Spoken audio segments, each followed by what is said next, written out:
Hi friends, welcome to my YouTube channel. आज मैं आपको एक छोटी स्टोरी सुनाने जा रहा हूँ जिसमें सही निर्णय कब लेना चाहिए यह बताने का प्रयास करूँगा। प्लीज़ वीडियो पसंद आए तो लाइक, सब्सक्राइब और शेयर ज़रूर कीजिएगा ताकि हमारी वीडियो का हर नोटिफिकेशन आप तक पहुँच सके।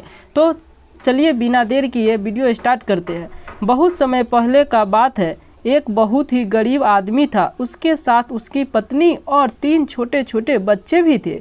उसका अपने परिवार का पालन पोषण करना बहुत कठिन हो गया था। उसका दिमाग काम नहीं करता था और मन भी अशांत रहने लगा।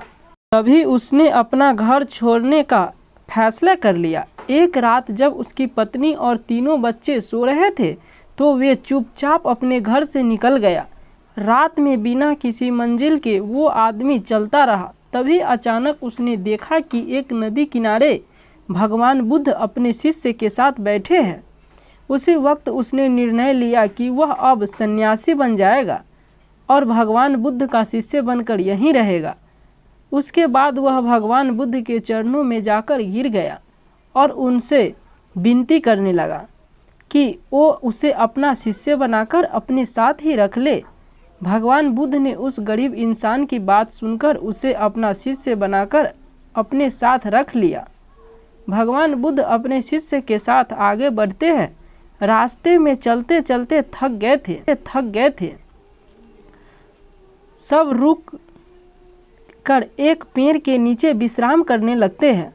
तभी भगवान बुद्ध को गर्मी के मारे बहुत तेज प्यास लगने लगी। उन्होंने अपने नए शिष्य से कहा, यहाँ पास में ही एक झरना है, तुम जाकर वहाँ से पानी ले आओ। भगवान बुद्ध का आदेश मानकर वह झरना से पानी लेने चला गया।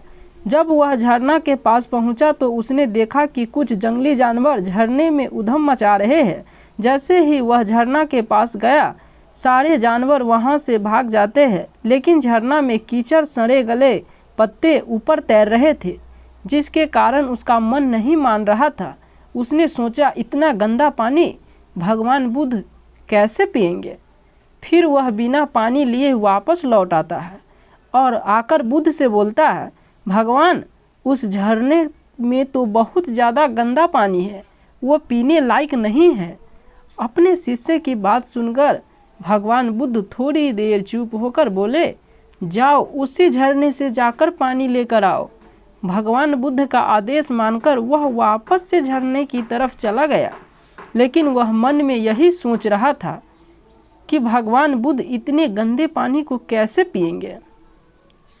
जैसे ही वह झरने के पास गया, ये देखकर चौंक गया कि झरने का पानी एकदम निर्मल और स्वच्छ हो गया और अपने स्वभाव में बह रहा है।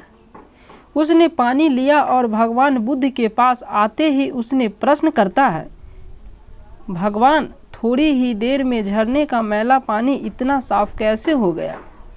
फिर बुद्ध ने उसे समझाते हुए कहा, जब जानवर पानी में उधम मचाए हुए थे तब झरने की कीचड़ उभर आया था, लेकिन कुछ देर शांत रहने पर कीचड़ फिर से नीचे बैठ गया और पानी पहले जैसा फिर से निर्मल और स्वच्छ हो गया। ठीक इसी तरह से हमारे मन की स्थिति भी ऐसी ही होती है। जीवन की कठिनाइयों और भाग दौड़ की हमारी मन में उथल पुथल पैदा कर देती है, जिसके कारण हम बिना सोचे समझे गलत निर्णय ले लेते हैं।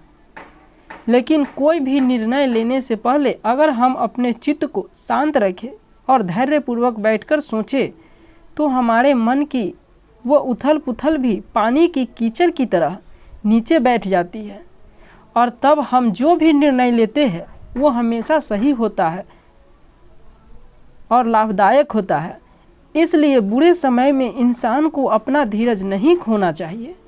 भगवान बुद्ध की यह बातें सुनकर उसका दिमाग खुल जाता है और जब वह शांति से बैठकर अपने बारे में सोचता है तो उसे अपनी ही गलती नज़र आती है। फिर उसे समझ में आता है कि उसने अपना घर छोड़ने का गलत निर्णय लिया। फिर वो भगवान बुद्ध के चरण स्पर्श करके उनके आज्ञा के अनुसार आज्ञा लेकर अपने घर वापस लौट आते हैं। तो दोस्तों, इस कहानी से हमें यही सीख मिलता है कि कभी भी जल्दबाजी में कोई बड़ा निर्णय नहीं